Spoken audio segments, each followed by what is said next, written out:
Oke, baik. Terima kasih semuanya. Sekali lagi saya ucapkan selamat siang.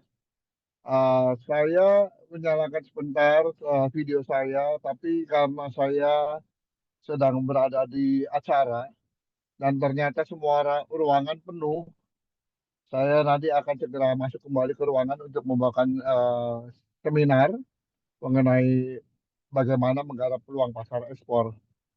Jadi saya terpaksa mencari tempat yang lebih mudah supaya saya tidak terganggu dengan suara yang bising di pameran Trade Expo Indonesia. Ya, materi ini saya akan bawakan sebagai satu materi pembuka yang mana saya berharap dari sini para peserta bisa mendapatkan inspirasi dan juga ide-ide untuk menjadi seorang entrepreneur sesuai dengan judul kelas kita ini adalah UGM Trainer. Betul ya, Pak Moderator? Betul, Bapak. Namanya UGM Trainer ya. Nah, Betul. tentunya kita berharap akan banyak calon-calon entrepreneur yang akan lahir dari UGM ini. Nah, baik, saya akan mulai dengan langsung saja dengan slide saya yang pertama. Nah, ini saya ingin memperkenalkan kepada Anda seorang yang bernama James Prananto. Ini sekarang ini slide ini 2 tahun yang lalu. Mungkin sekarang usianya 36 ya. Tetapi dia sudah memulai sejak 2000 berapa 17 kalau tidak salah. Dan Anda tahu brandnya sudah sangat terkenal dan saya yakin kebanyakan dari Anda mengkonsumsi produk yang dia jual yaitu kopi kenangan. Nggak kalau nggak minum kopi kenangan rasanya nggak punya kenangan. Dan ini luar biasa sekali James Prananto ini sudah membuktikan bisnisnya bahkan sudah membuka sampai ke mancanegara sampai ke Singapura dan sudah mulai ada beberapa kelas termasuk kenangan signature sampai yang paling tinggi adalah kenangan heritage yang tempatnya luas besar seperti kafe. Ini contoh yang pertama. Yang kedua, ya silakan kita slide geser lagi. Biasa Paramita Sigi sekarang sudah 30 tahun, 31. Itu memulai dengan bisnis pribadinya sambil kuliah membuat sepatu, ya, menjual sepatu. Tapi bukan yang dia yang buat. Saya masih teringat kurang lebih sekitar 5 tahunan yang lalu dia jumpa saya 5 6 tahun yang lalu di sebuah mall di Bandung, Pascal 23, Hyper Square. Dia datang dari Jakarta. Kita diskusi kurang lebih ada 3 jam dia menceritakan bagaimana proses perjalanan bisnisnya dan apa yang harus dilakukan selanjutnya supaya dia bisa terus berkembang. Setelah bertemu dengan saya, ternyata dia pergi kemana? Dia pergi ke Cibaduyut, pusat sepatu. Nah, sebelum ke Cibaduyut, waktu dia pamit, saya tanya, kamu mau apa ke Cibaduyut? Kamu bikin sepatu di sana? Iya, Pak.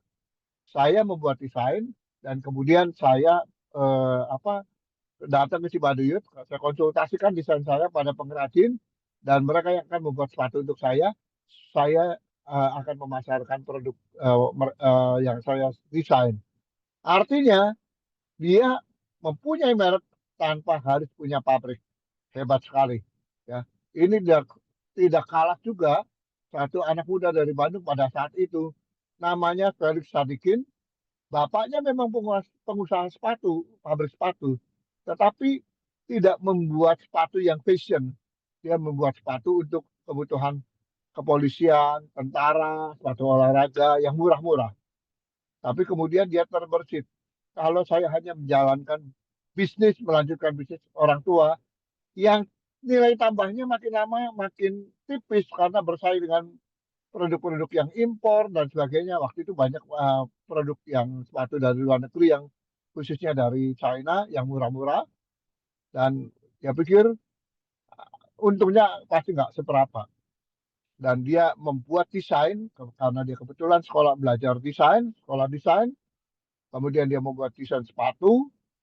Dia juga pergi ke Cibaduyut, bukan ke pabrik orang tuanya karena beda mesinnya. Dia pergi ke Cibaduyut Dia membuat sepatu dan dia pasarkan sendiri dengan merek Felix, bukan Sadikin, tapi Ferguson, Itali. Felix Ferguson, Itali. Hasilnya apa? Sepatu itu bisa dijual dengan harga di atas 1 juta, di atas 1,5 juta di beberapa web store. Sedangkan itu kosnya itu hanya sepersekian dari harga jualnya. Luar biasa. Itulah bagaimana anak-anak muda yang bangkit menjadi berusaha menjadi entrepreneur pada masanya. Geser slide berikutnya. Kita lihat berikutnya. Kalau ini sudah tidak mudah lagi pada saat dia memulai menjadi wirausahawan. Seorang yang bernama David Harlan Sanders yang kita kenal sebagai pendiri Fried Chicken Kentucky. Usia 65 dia baru merintis bisnis. Kalau yang tadi yang masih muda-muda, ya nggak nggak heran karena mereka masih muda. Kalau gagal juga orang bilang ah biasalah. Biar dapat pelajaran. Kalau masih muda biar dapat pelajaran. Nah, tetapi Anda lihat Colonel Sanders dicerca, dibully, diomongin, pasti gagal. Berulang kali dia mencoba juga memang ori out ya you better retire bla bla bla tapi dia tetap gigih karena dalam pemikirannya tidak ada kata gagal untuk orang sekalipun dia sudah tua. Dia harus mencoba lagi dan harus membuktikan ternyata dia sukses dan karena tekadnya dia, pantang menyerahnya dia sebagai wirausahawan, tetap berani mengambil risiko seperti dua orang yang saya sebutkan sebelumnya, Edward Prananta dan eh, Yasa Paramita Singgi, berani mengambil risiko menjadi wirausahawan, nggak takut gagal, nggak takut rugi. Edward juga sempat rugi, keluar uang habis-habisan di awal. Kemudian di Yasa Paramita juga produknya gagal, kualitasnya tidak memenuhi syarat setelah dipakai konsumen ada yang gagal juga. Tapi dari situ mereka belajar bagaimana memperbaikinya. Nah, tiga hal ini menjadi trigger pembuka saya pada hari ini. Dan kita slide berikutnya kita geser. Kita lihat slide berikutnya. Anda lihat ya, ini mobil mereknya apa? Honda ya, CR-V. Pernah nggak lihat Honda berwarna kuning seperti ini? Rasanya nggak pernah ya. Mungkin kalau sekarang sekarang iya, tapi dulu nggak pernah. Kalau sekarang iya.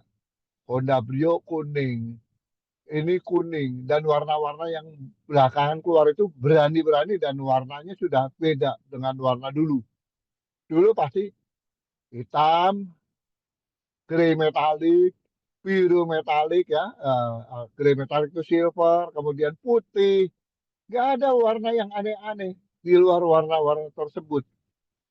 Tapi apa yang coba Anda lihat dari mobil dengan warna kuning seperti ini? Ada yang berani jawab? Kalau Anda bisa menjawab, silakan nyalakan mic-nya, langsung jawab saya. Kalau ada yang mau menjawab, silakan. Siapa yang mau menjawab, langsung nyalakan mic-nya dan langsung jawab saya. Apa yang Anda pelajari atau apa yang Anda simpulkan dari mobil Honda CR-V yang berwarna kuning ini dan langka? Silakan jawab. Berani tampil beda. Berani tampil beda. Wow, luar biasa. Benar, berani tampil beda ya. Berani tampil beda. Ada lagi? Baru satu. Saya tunggu dua orang lagi. Satu sudah berani tampil beda. Bagus. Satu lagi. Come on. Ini jam-jam Pikir ngantuk out ini. of the box. Halo Bapak. Out of the box. Oke, ya. Ini kalau ngasih kuliah jam-jam ngantuk bahaya ini. Jadi videonya masih dibuka semua. Boleh sambil ngopi silakan. Yang ketiga, satu lagi. Tampil beda, out of the box. Apa? Izin menjawab Ya. bersinar. Oh, wow. Begitu ya. Oke. Tidak ada jawaban yang salah. Berani tampil beda betul nggak? Betul. Out of the box betul nggak? Betul. Ya, terakhir juga betul nggak? Betul, semuanya betul. Ya. Tapi intinya di sini yang saya ingin tekankan memang adalah bagaimana Suatu produk itu harus keluar dengan satu keunikan, diferensiasi. Memang betul, artinya memang kita harus punya produk yang beda dibandingkan dengan yang lain. Karena kalau kita tidak punya produk yang berbeda, kita akan tergilas dalam pemasaran, dalam penjualan. Jadi Edward Pranata itu tadi berusaha tampil dengan produk yang nggak ada yang lain. Coba masuk ke kafe rata-rata apa? Kopi, cappuccino, cafe latte, macchiato, americano. Nggak ada yang namanya kopi kenangan. Kenangan mantan gitu, ya kan? Yang pakai nama kenangan mantan selingkuh, ya, atau segala macam nggak ada. Bikin terobosan. Felix Ferguson, dia mengadopsi desain-desain dari Italia. Dia coba tiru sedemikian rupa. Setelah itu dia eh, sedikit rubah desainnya, kemudian dibawa ke Cibaduyut dan dikonsultasikan ke pengrajin sepatu menggunakan kulit yang pilihan dan akhirnya dia kasih nama Felix Ferguson Italian Style. Wah, keren-keren juga ya namanya ya. Ada satu produk yang terakhir ingin saya sampaikan pada Anda itu adalah contohnya adalah kopi. Baru saja saya membahas tadi dengan para atas perdagangan. Kopi Cavino dengan desain yang menarik sekali. Berbau Itali, berbau kafe, mewah. Dan dalam tempo singkat bisa menembus mancanegara. Mereka survei, mereka riset pasar. Ternyata asosiasi kopi itu kalau mau masuk ke pasar yang spesifik, mereka pasti kopi atau kafe itu adalah kafe. Ya. Dan kita juga mengakui bahwa coffee is a part of cafe. Secara umum nalarnya sama. Sehingga orang kalau misalnya yuk ke kafe yuk. Kenapa? Karena mau ngopi. Keluar Cavino. Berbau seperti Italia. Americano. This is Cavino. Dan dengan kemasan yang sangat unik. Menarik. Itulah akhirnya mereka bisa menembus pasar. Kenapa demikian? Karena mereka riset. Riset secara seksama sebelum mereka menggarap pasar, walaupun mereka punya pengalaman.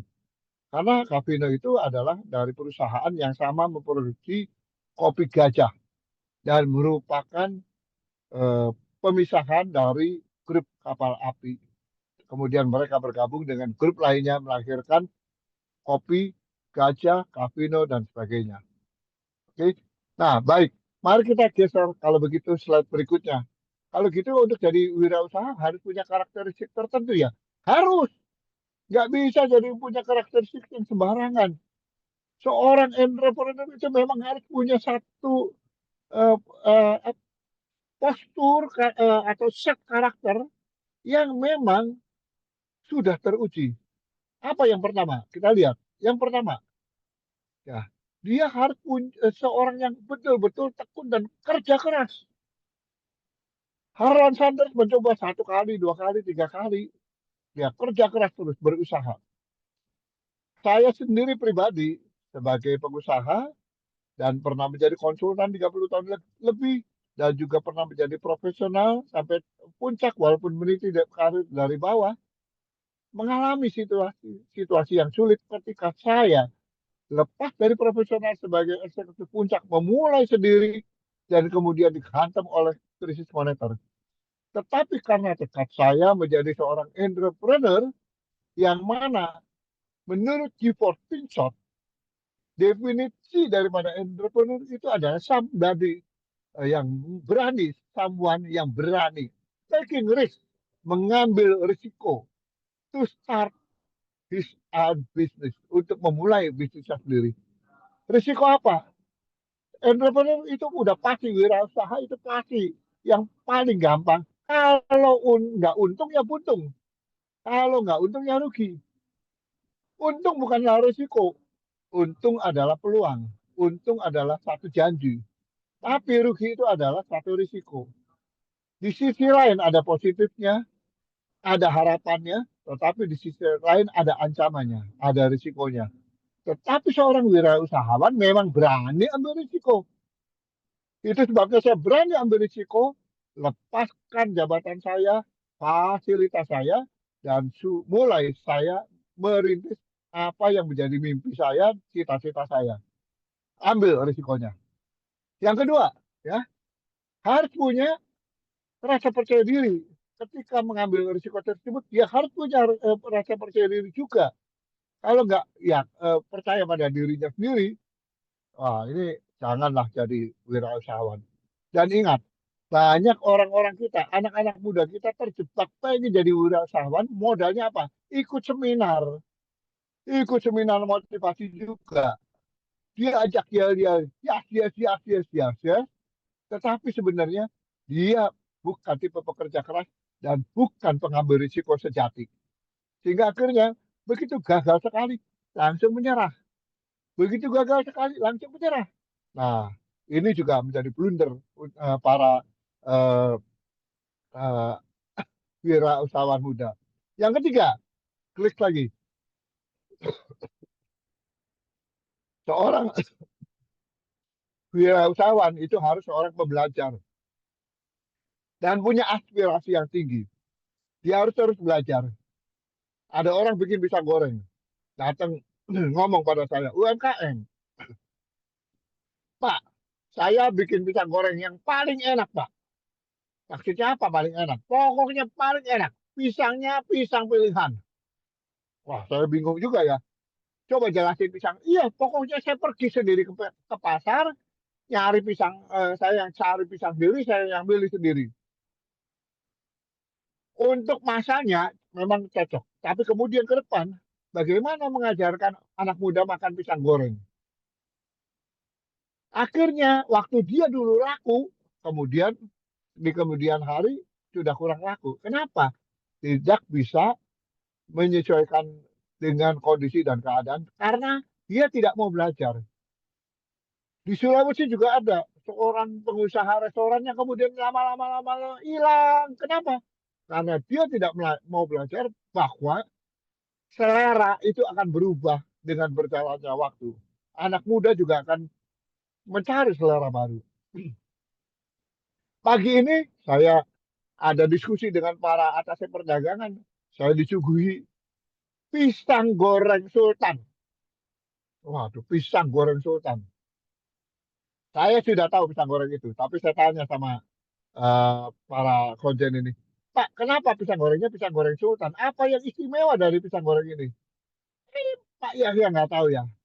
Coba rasain dulu dan tepungnya beda. Rasanya coba dan pisangnya nggak tebel, memang nggak tebel. Pisangnya dipotongnya diiris lebih tipis, memanjang, dan disalur tepung dulu baru digoreng dan tepungnya memang beda dan tekstur pisangnya juga tidak terlalu matang, tidak terlalu mentah. Pas banget, ya kan? Kemudian selain pisang goreng ada kombonya itu adalah tape goreng. Juga enak sekali. Tekstur tapenya oke, tidak terlalu nyek-nyek-nyek apa lembek, juga tidak terlalu keras, tepungnya juga pas. Nah, inilah karena dia belajar, pembuatnya belajar dan dia juga belajar membranding produk gorengan. Ya, kalau di Tanjung Duren Jakarta itu ada pisang goreng Gunani. Di Jogja mungkin juga ada ya. Yang lain apa terserah, tapi mereka belajar bagaimana membuat produk yang inovatif dan di branding. Nah, kenapa mereka punya mimpi pisang goreng ini harus lebih dikenal, nggak just only pisang goreng. Begitu mau pesen pisang goreng Sultan. Yang hebatnya tiga orang staf Kementerian Perdagangan, tiga-tiganya promosi. Cobain dulu Pak, ini pisang goreng paling enak sedunia, nggak ada lagi. Loh, kenapa dikasih nama Sultan? Karena sampean Pak, kita harus layani, kita harus perlakukan kayak Sultan. Tak pikir, ini Bapak yang jual pisang goreng atau bukan? Oh bukan. Ya, karena saya suka pisang goreng ini, saya promosikan. That's it. Anda lihat, ketika penjual pisang goreng ini berhasil menerapkan, mempraktekkan ilmunya, dan akhirnya bisa merasuki konsumen, pikiran konsumen, konsumennya akan promosi. Ilmu dari mana ini? Dia pembelajar sejati. Ya. Berikutnya yang klik lagi, kita geser lagi yang berikutnya. Dynamic and creative for innovation. Nah, ini kaitannya yang sebelumnya. Dinamis. Di Surabaya ada sate ayam apa itu ya di daerah dulu di daerah Ngagel itu sana. Kemudian dia setiap kali ada acara di Istana Merdeka, mereka selalu diundang yang punya sudah almarhum dan selalu dia berangkat membawa satu bis isinya semua timnya dia, tukang bakarnya, tukang bumbu, tukang penyajian yang potongin lontong dan sebagainya. Dan ketika saya makan di sana dulu dengan seorang yang terkenal, suami dari artis terkenal, yaitu suami dari Maudy Kusnaidi, saya diajak makan di sana sama seorang GM dari perusahaan makanan. Saya tanya apa uniknya di sini? Dia panggil yang punya. Kok sini dulu sini. Tolong jelasin. Ini mau pesan apa? Pak, maaf, Bapak Pak siapa? Oh, saya sebutin nama. Bapak suka dada atau paha? Loh kok kan selama ini saya nggak pernah makan ayam ditanya dada atau paha. Karena ini kejadian sudah lama, 20 tahun lalu lebih gitu. Di daerah Baratajaya kalau nggak salah. Udah lebih dari 20 tahun. Bapak suka dada atau paha? Loh apa bedanya kok? Saya nggak pernah ini pokoknya. Dia jelaskan, kalau dada begini, kalau begini, seratnya begini, ini begini. Bingung. Ya sudahlah, boleh nggak dicampur? Boleh. Bapak biarin nyobain. Terus dia jelaskan lagi seperti yang enak, sampai orang ketagihan. Dia bilang, Pak Yahya, di sini ayamnya hidup. Oh, eh, bukan ayam yang ini ayam hidup, kita tangkep, baru kita potong. Loh, memangnya kalau bukan, ya memang harus ditangkap dan potong. Tapi kita bukan sembarangan tangkap kita potong. Bukan ayam hidup biasa. Waktu kita tangkap sebelum dipotong, kita uji dulu. Ayamnya sakit atau enggak? Gimana cara ujinya? Gampang, Pak. Cekel hulu nih lehernya. Tempelin Pak kiri kanan. Tak, tak, tak. Kalau ayam itu teriak, itu ayam sehat. Kalau ayam itu plek, langsung teler, nah itu ayam sakit, Pak. Jangan dimakan, jangan dipotong. Jangan dipotong. Karena apa? Itu pasti dagingnya nggak enak. Wah, saya kaget-kaget juga. Tapi di situ saya belajar. Dia punya kemampuan yang berinovasi dalam cara menjual, menawarkan sesuatu yang berbeda. Cara pemasaran, cara promosi pun harus pakai inovasi. Ini yang disebut sebagai storytelling. Ya, storytelling. Oke, lanjut berikutnya. Klik berikutnya adalah bagaimana kita harus adaptif terhadap perubahan. Tahun 98, ketika krisis moneter pertama, semua hancur, termasuk bisnis saya. Saya punya bisnis hancur. Dan banyak rekan-rekan saya yang berusaha juga hancur dan tidak bisa beradaptasi dengan perubahan. Nah, jadi kalau Anda tahu, munculnya kemasan sabun pakai pouch, isi ulang, isi ulang, isi ulang. Itu zaman itu tuh, zaman Krismon, di mana kita menerapkan strategi adalah apa?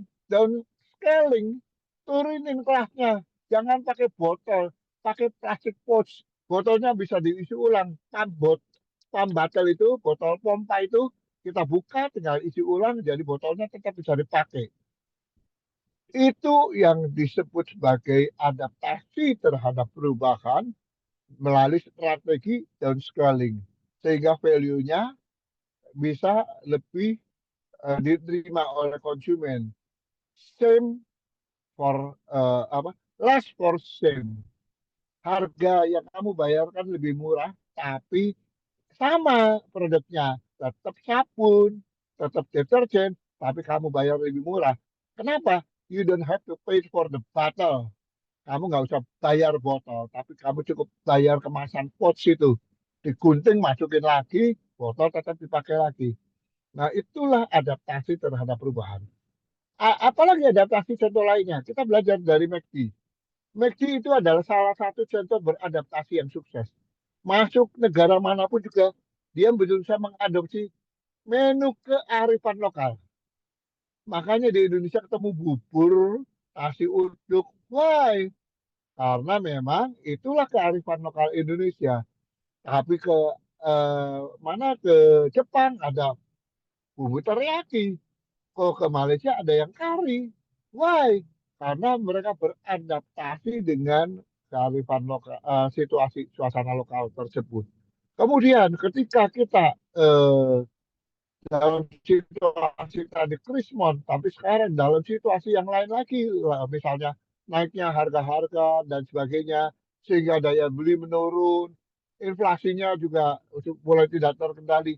Maka para pengusaha pun akan berpikir bagaimana bisa beradaptasi dengan situasi ini supaya pembeli tetap bisa membeli. Ya. Susu akhirnya dijualnya pakai ketengan, susu kental manis, ya kan?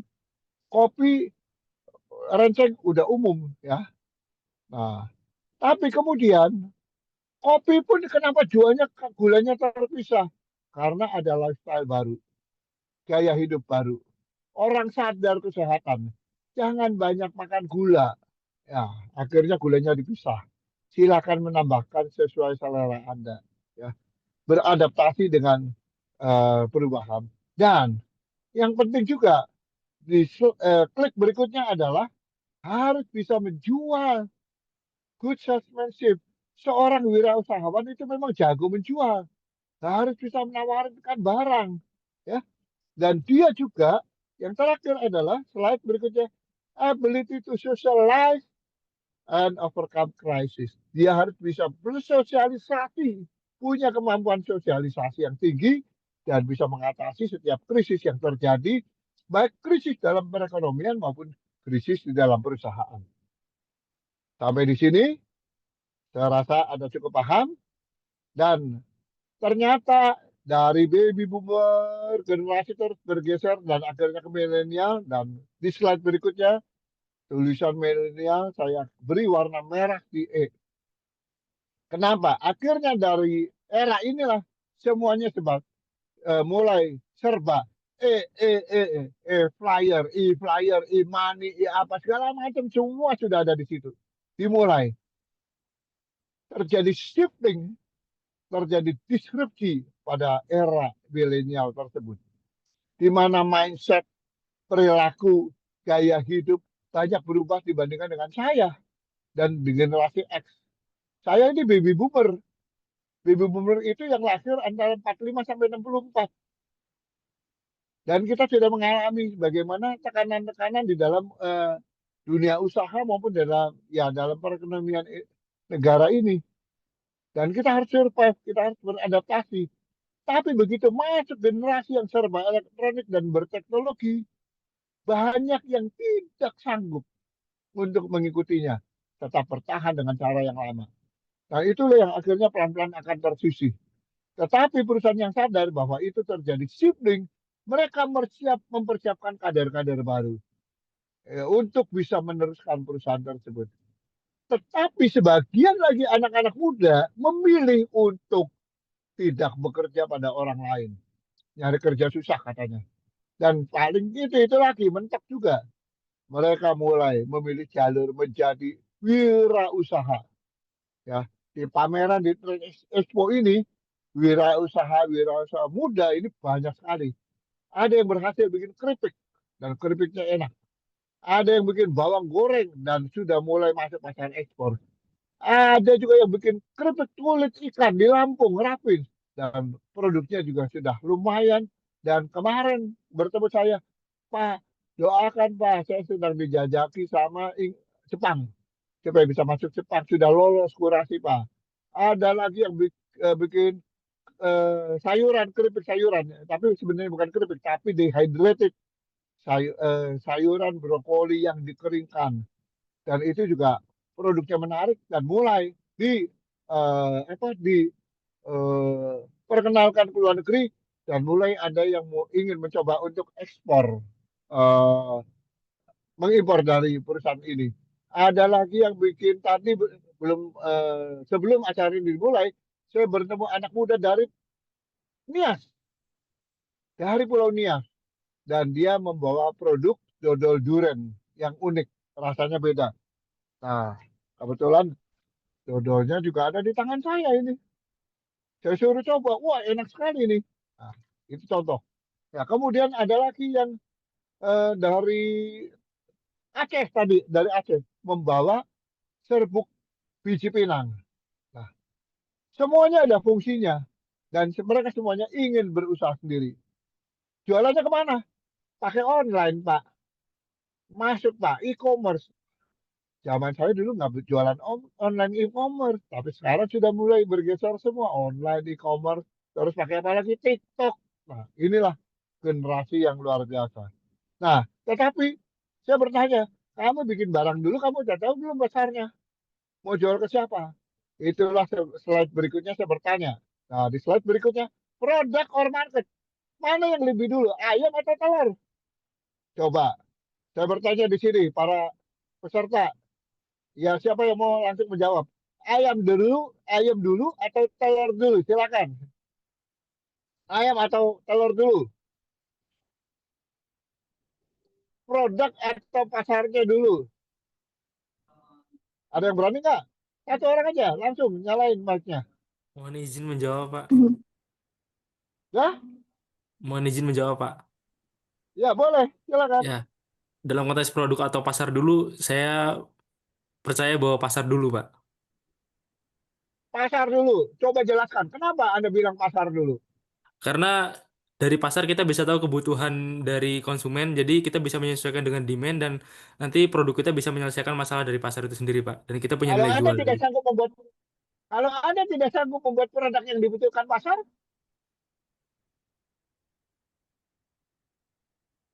Anda bilang pasar dulu, tapi Anda tidak sanggup membuat produk yang dibutuhkan pasar.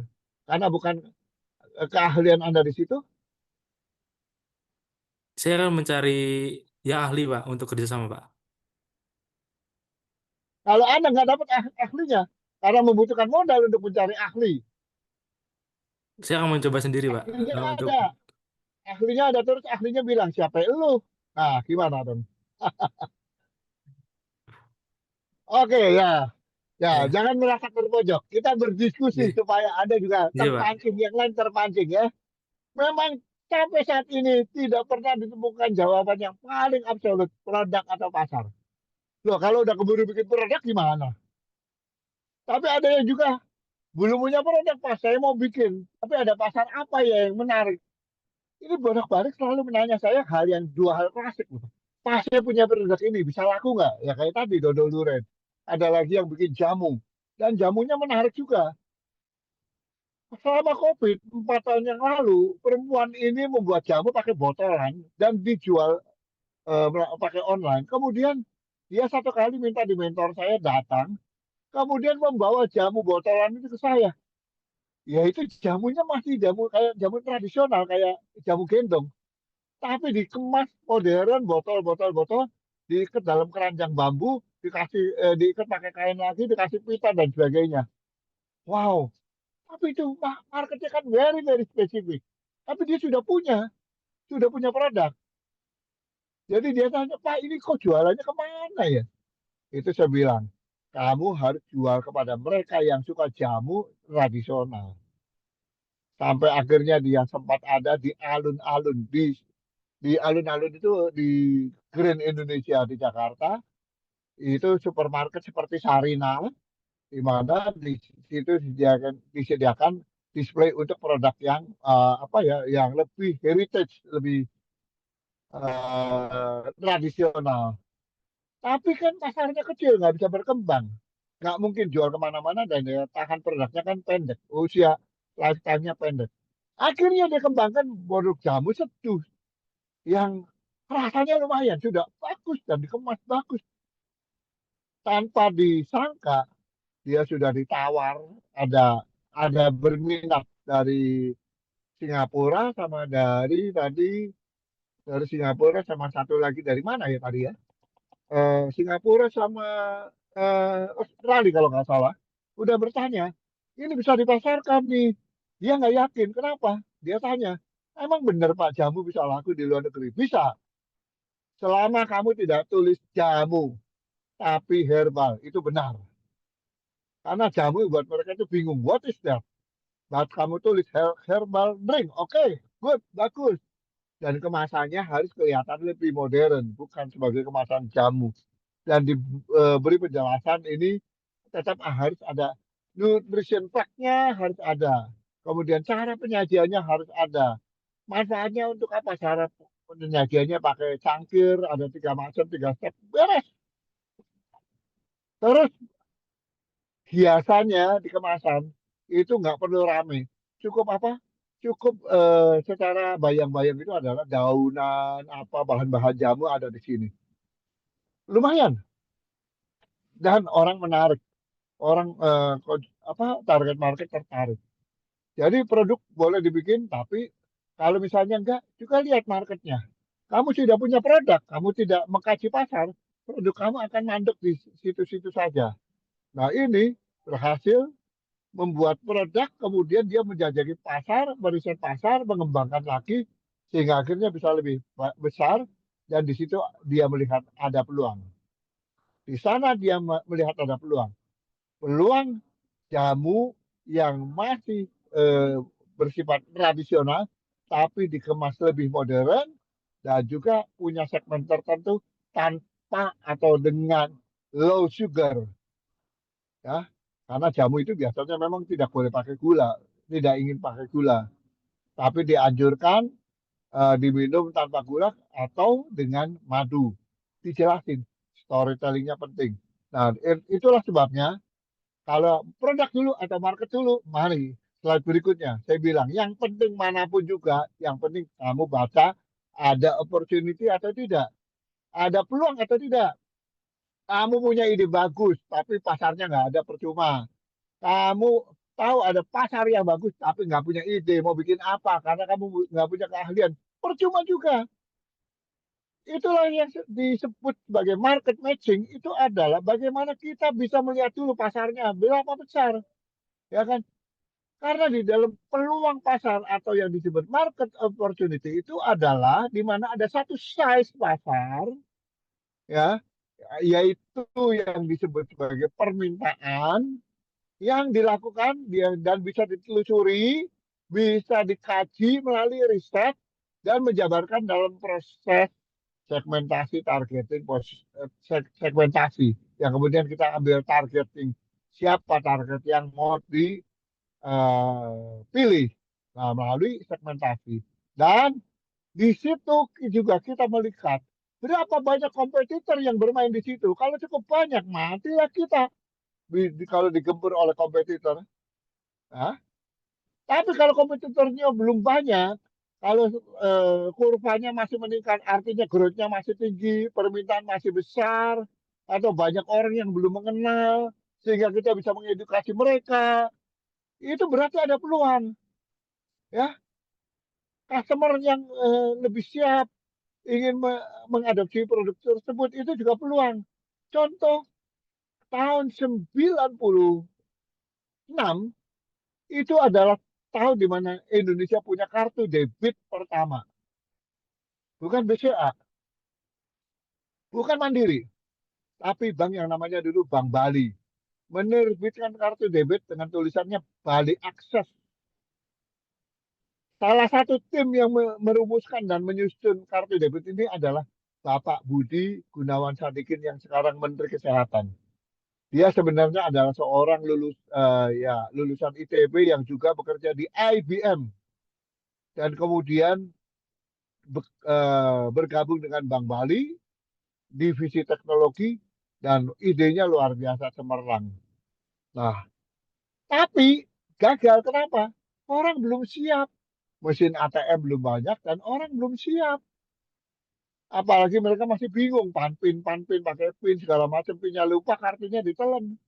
Nah, tapi karena market sudah siap, sudah diedukasi oleh Bank Bali, kemudian menyusul internet bankingnya BII, ketika BCA meluncur tahun 2000, bus kemana-mana, luar biasa.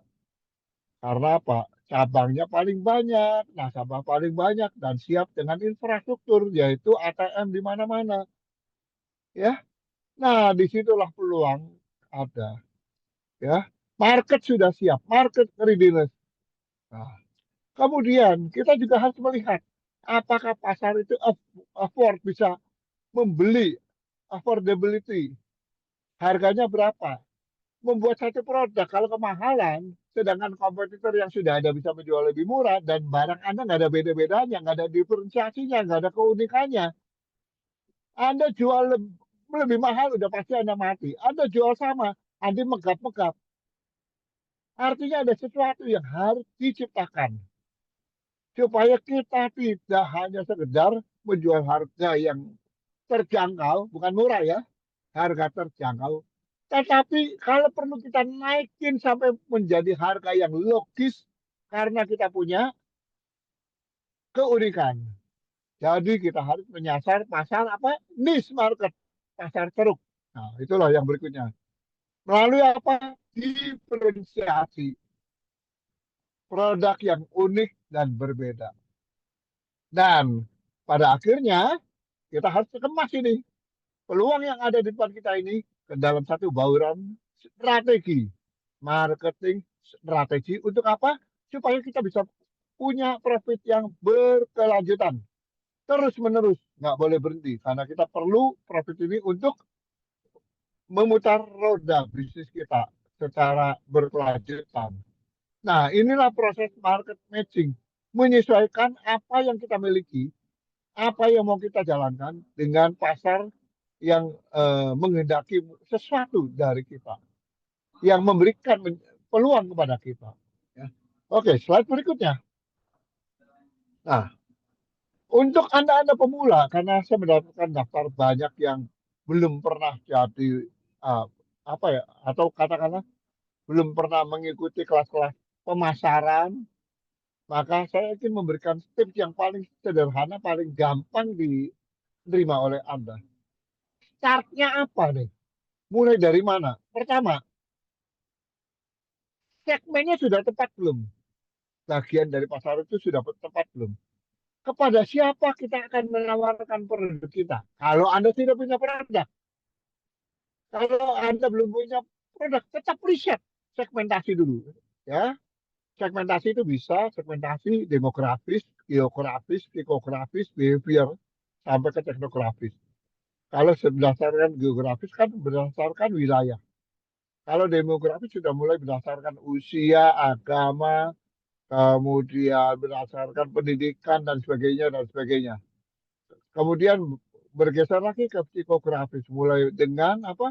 Dengan secara perilakunya, ya, dengan secara harapan dan sebagainya. Behavior mulai dengan apa? Frekuensi pemakaian, ada yang heavy user, heavy buyer, ya loyal user, sama seperti kalau saya merokok misalnya harus di Samsu A. Nah ini betul-betul adalah loyal behavior ya. Ada juga yang segmen pasar kita menyasar mereka-mereka para pengguna internet e-commerce dan gadget. Kita akan menawarkan produk melalui apa gadget mereka, gawai mereka. Kita kerjasama dengan WhatsApp, kita kerjasama sama misalnya Tokopedia, Blibli dan sebagainya. Itu juga satu pendekatan segmen pasar juga. Nah, setelah dapat segmen yang kita mau pilih, kalau kita sudah punya produk, gimana nih cara meluncurkan produknya? Nah, harus ada strategi untuk meluncurkan produk, memperkenalkan supaya ini nanti akan ikut menentukan keberhasilan. Kalau Anda bisa meluncurkan produk secara tepat dan kebetulan produk ini adalah punya niche market, ceruk pasar khusus, jangan promosi secara masif. Anda mungkin juga berpikir, Pak, saya pakai endorser, Pak, ngajak artis segala macam, boleh, tapi tidak menjamin juga, ya. Tapi ada satu pasangan suami istri, namanya bikin siomay yang dengan merek Abah Uki. Ya, kalau Anda browsing di gadget di Instagram itu ada merek Abah Uki. Kemudian ada lagi satu lagi merek Wicraft Style dari Tasikmalaya, suami istri juga, binaan saya UMKM. Wicraft. Mereka ini meluncurkan produk dengan cara apa? Ikut pameran-pameran. Apalagi kalau dapat pameran yang berfasilitas gratis dari kementerian atau dari dinas. Pada saat pameran, kalau yang makanan nyobain suruh sampling, sampling, sampling, sampling.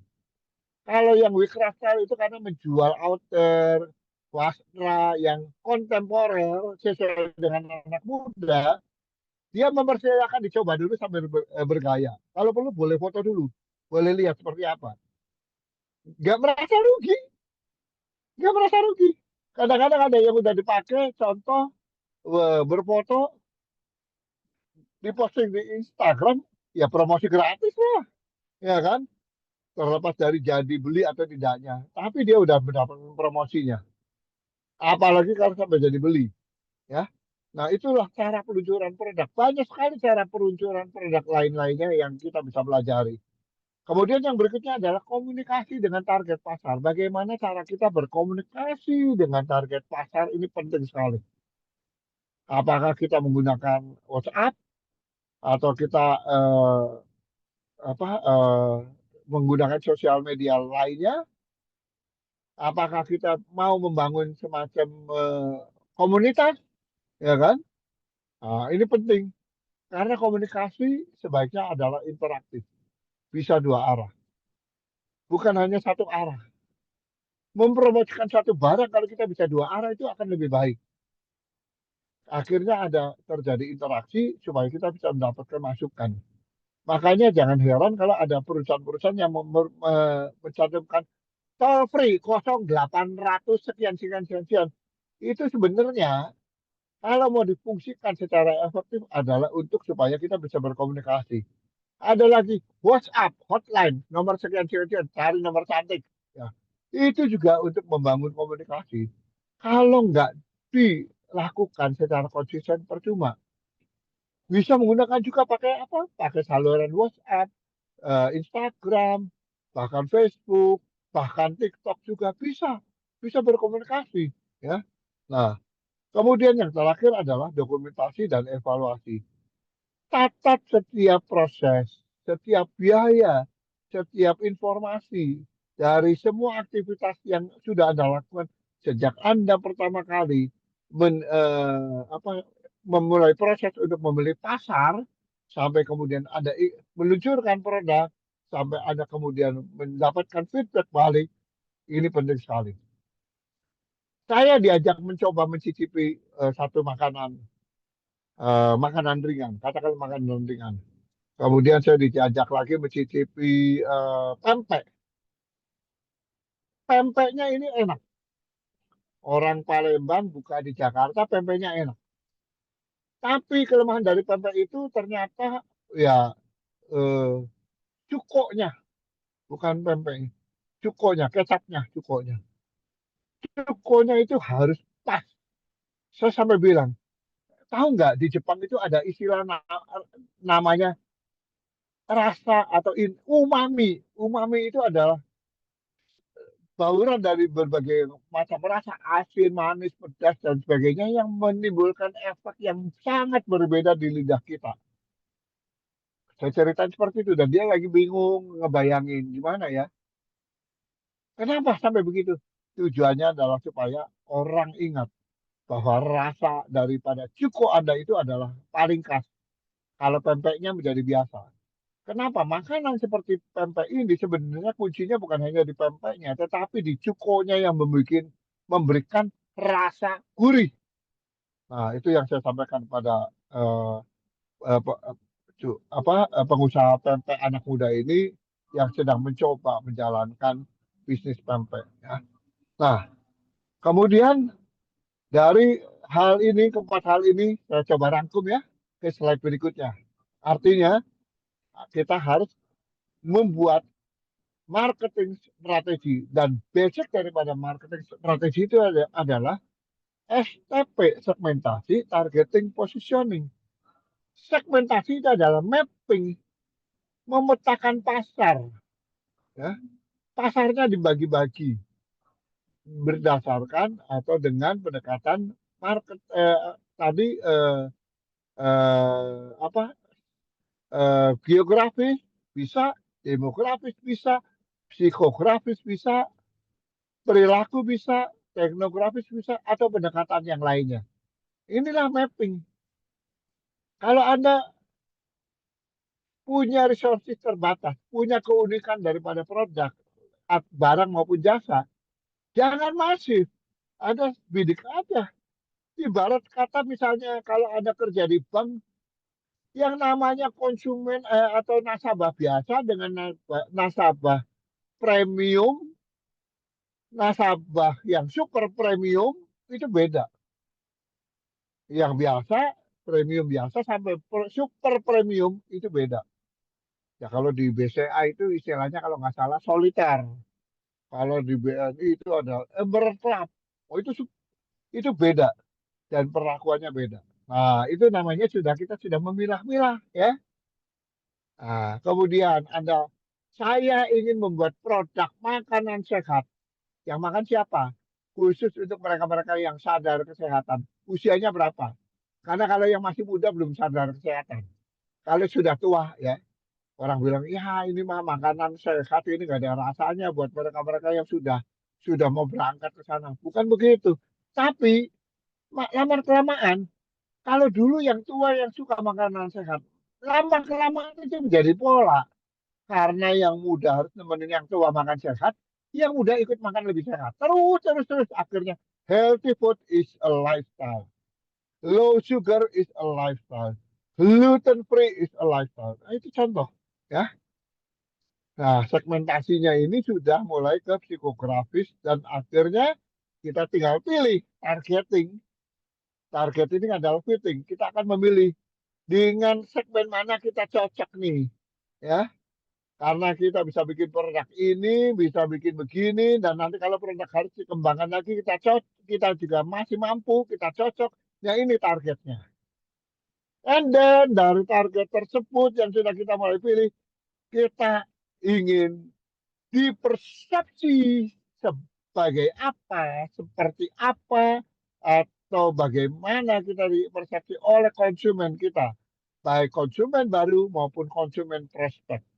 Ya, Volvo itu positioningnya atau beingnya adalah di otak konsumen mobil paling aman, bempernya besar.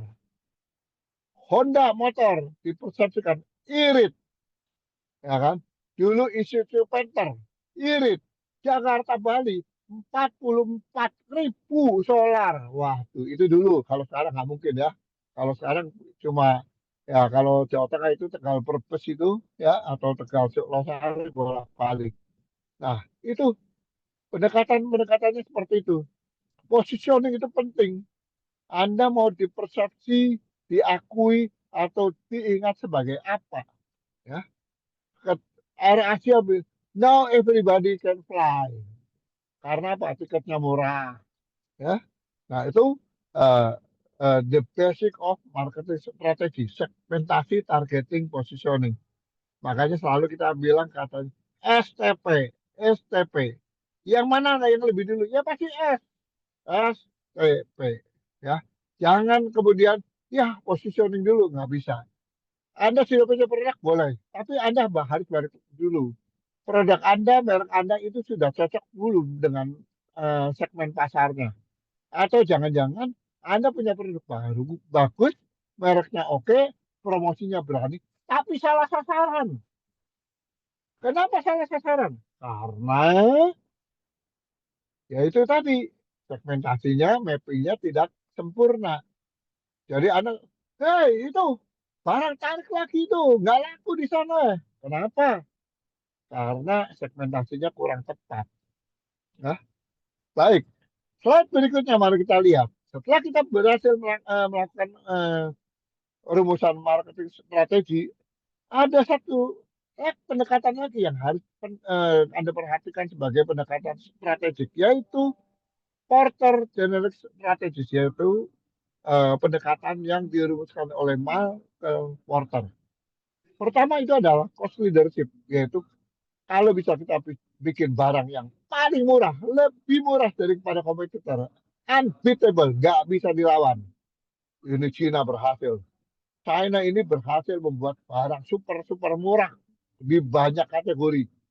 Sampai kita terbingung-bingung. Harga bolpen satu losin cuma 10.000. Ya misalnya, apalagi semua serba murah.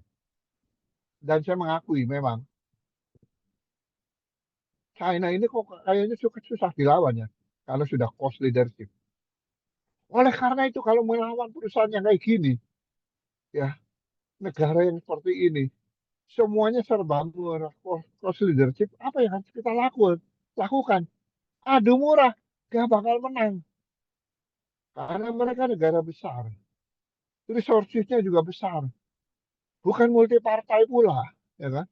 Maka kita harus menggunakan strategi yang kedua, yaitu diferensiasi, membuat produk yang berbeda, yang unik, sehingga ketika masuk persaingan, produk kita tidak langsung serta-merta digilas oleh persaingan, tapi produk kita tampil beda di dalam persaingan tersebut.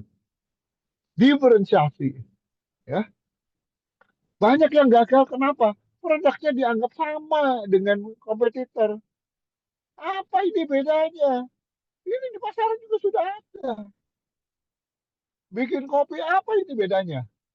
Kopinya sama, Arabica, semua Arabica. Ya memang benar yang konsumsi kopi masih banyak dan kita masih bisa supply.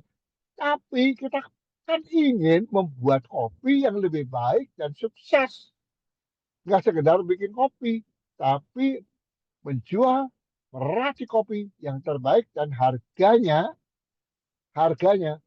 bukan lagi murah. Harganya sesuai dengan barangnya. Harganya sesuai dengan kualitas yang ditawarkan. Nah, kalau kita sudah bisa melakukan diferensiasi, tinggal langkah terakhir fokus. Makanya seringkali digambarkan pakai trilogi, ya, cost leadership, diferensiasi dan fokus. Cost leadership, diferensiasi dan fokus. Kita kadang-kadang nggak bisa kuat ketiga-tiganya. Kalau kita mau cost leadership, diferensiasinya biasanya dikorbankan, udah pasti dikorbankan. Dan kita nggak mungkin fokus. Karena cost leadership ini butuh volume yang besar untuk produksi dan dijual. Artinya semua kita garap. Ya, nah, kita nggak ada fokus lagi. Tapi begitu kita mulai diferensiasi, kita akan mulai fokus. Area apa yang harus kita kembangkan terus-menerus. Dan kemudian kompetitor atau pesaing mana yang kita dapat dan layak jadikan benchmarking. Dan kita fokus merumuskan strategi, fokus pada eksekusi strategi supaya bisa memenangkan pasar. Tujuannya apa? Endgame-nya adalah supaya kita punya payback itu pendek. Kalau bisa secepat mungkin kita mulai balik modal, sudah mulai balik modal. Shortest break even point. Karena kalau ini panjang, ya repot. Risiko akan selalu ada dan kembali lagi. Barang belum balik modal, tapi marketnya sudah habis. Artinya apa? Kerugian itu. Barang belum berhasil diproduksi secara masif dan balik modal, tapi kemudian sudah masuk kompetitor lain yang kemudian membuyarkan ekspektasi dan mereka memilih produk baru, walaupun ya mereknya berbeda, baru, produknya mungkin nggak beda jauh, tapi lebih unik, lebih enak daripada produk kita. Bergeserlah. Ya. Anda dengar ceritanya Luckin Coffee di China sedang menggebrak pasar dan Starbucks juga mulai tersingkir. Demikian juga kopi kenangan mulai menyingkirkan Starbucks. Kenapa demikian? Menurut pendapat saya adalah karena mereka melakukan fokus dan dengan diferensiasi yang kuat. Nah, mereka memang juga cost leadership, tapi ini bukan satu-satunya. Tapi dengan diferensiasi yang kuat dan fokus, mereka bisa menyingkirkan lawan-lawannya. Nah, slide berikutnya. Nah, oleh karena itu yang kita butuhkan apa? Kita lebih daripada sekedar marketing konsep. Kita butuh kreativitas. Dari mana kreativitas itu berada? Mari kita slide apa yang dikatakan oleh Einstein. Slide di berikutnya adalah bahwa dalam situasi apapun juga kita perlu punya imajinasi. Imajinasi itu lebih penting daripada knowledge, penting daripada pengetahuan. Karena dari imajinasi itulah kita temukan apa yang disebut ide, IDA, ID, ya, mestinya IDA, ya, idea. Tapi saya lebih suka menggunakan tiga kata ini, tiga huruf ini, ide, lebih simpel, lebih gampang. Ya, ada inisiatif, ada dedikasi, dan ada entrepreneurship. Ada inisiatif, ada dedikasi kepada apa? Dedikasi kepada apa yang ingin diamalkan, kepada tempat di mana kita sedang membangun kemampuan berusaha, kita berdedikasi di bidang tersebut, dan kita menumbuhkan jiwa kewirausahaan kita. Supaya apa? Di tempat tersebut di mana kita sedang mendedikasikan kemampuan kita, kita bisa berhasil. Ya, ini. Nah, inilah dimulai dari ide. Tapi tentunya slide berikutnya adalah bagaimana kita juga punya rencana perjalanan yang panjang yang memang harus dimulai dengan the very first single step. Dan first step itu adalah ide. Mari, bagaimana kita rumuskan ide terbaik kita? Ide terbaik itu bisa dirumuskan dengan catatan. Ada beberapa poin yang harus Anda perhatikan, yaitu ide Anda itu harus unik. Harus unik. Harus beda. Tapi betul-betul ini bisa dieksekusi. Unik, beda, langka. Saya kaget dalam waktu 1-2 tahun terakhir ini, kopi menemukan varian-varian barunya. Ada kopi klepon, ya. Terus ada kopi apalagi semua, kopi rasa alpukat, kopi rasa ini, rasa ini, rasa ini, semuanya ada. Dan mereka sedang mencoba memberikan alternatif yang baru untuk para konsumen. Dan inilah yang membuat saya percaya bahwa anak-anak Indonesia ini memang orang-orang Indonesia, wirausahaan Indonesia ini nggak pernah hilang akal. Mereka pasti akan punya ide-ide baru. Teh juga demikian. Batik pun juga demikian. Kerajinan juga demikian. Tahun 2004 saya membuat minuman energi yang pertama di Indonesia dalam cup di Jawa Timur. Dengan merek waktu itu adalah merek yang kalau boleh saya akui, merek ini saya sudah disomasi. Karena mereknya Go Just, JOSS, S-nya 2. Kemudian karena takut timbul protes, saya ganti S-nya jadi apa? Jet, Go Just, JOJJ. Saya jual minuman energi dalam cup ke Kalimantan, ke Lombok, ke Bali, dan beberapa wilayah lain. Laku nggak? Laku. Tapi kemudian terdengarlah oleh pemain besar dan saya disomasi. Saya tegar karena saya pikir ini adalah produk anak bangsa, UMKM, bukan produk perusahaan besar. Dan Anda ini yang pemain besar nggak usah takut sama kita, karena harganya juga beda. Tapi kenapa itu bisa jalan? Karena memang kita unik. Slogannya juga unik. Kalau ada slogan, buat apa botolnya? Ini biangnya. Saya langsung bilang, buat apa botolnya? Buat apa biangnya? Ya, ini langsung coblos. Nah, ide terbaik bukan hanya produk, tapi juga dalam komunikasi, dalam pemasaran. Oke. Nah, yang berikutnya adalah Anda sudah punya ide, Anda harus praktekkan. Anda harus bisa mempraktekkan. Jadi ide itu nanti dibuat konsepnya dulu. Konsepnya seperti apa? Kemudian kira-kira akan berapa lama kalau dieksekusi, membutuhkan anggaran berapa. Dan kita perlu membuat modelnya dulu, contohnya dulu.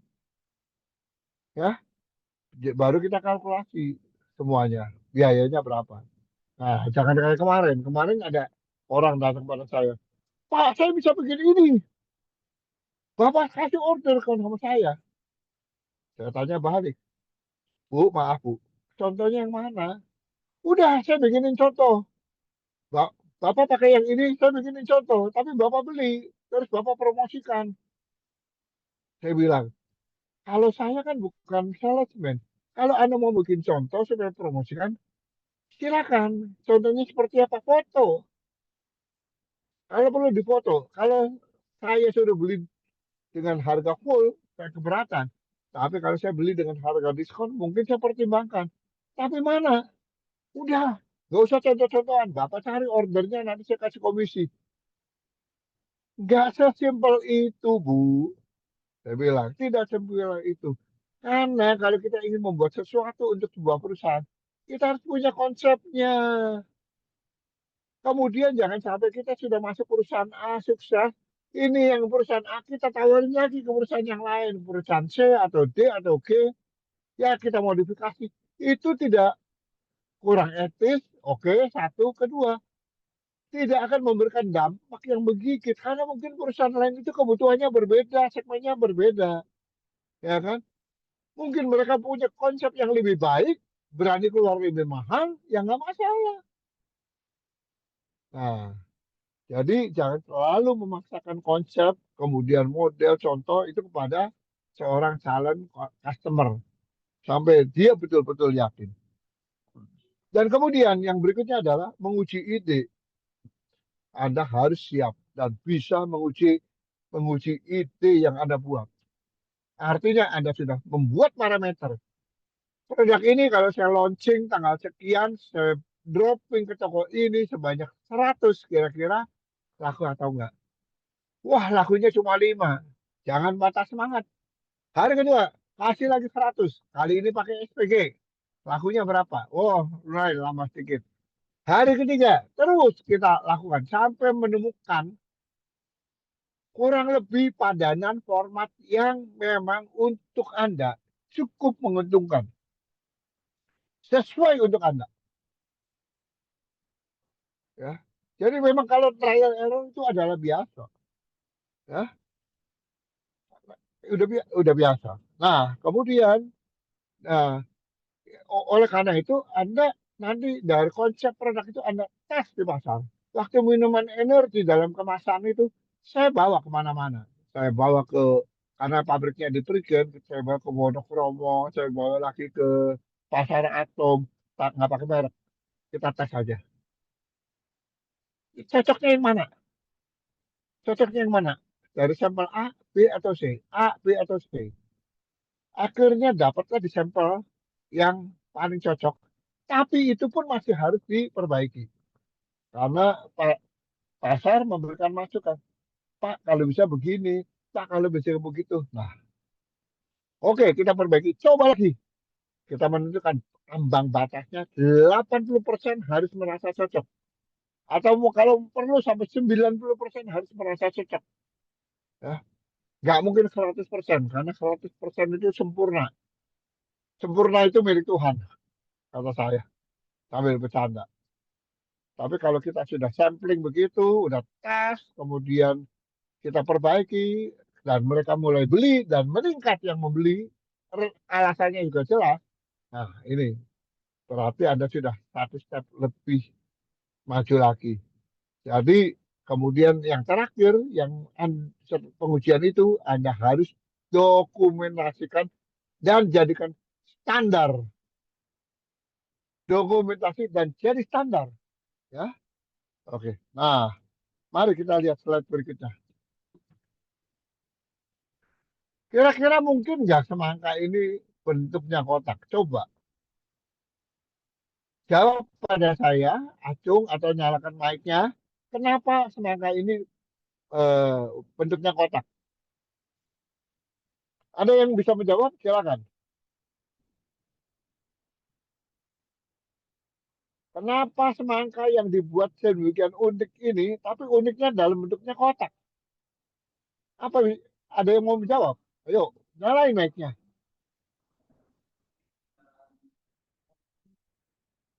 Nggak ada? Kenapa semangka kotak ini? Jawabannya simpel. Ini adalah semangka waktu Imlek dan bisa ditumpuk.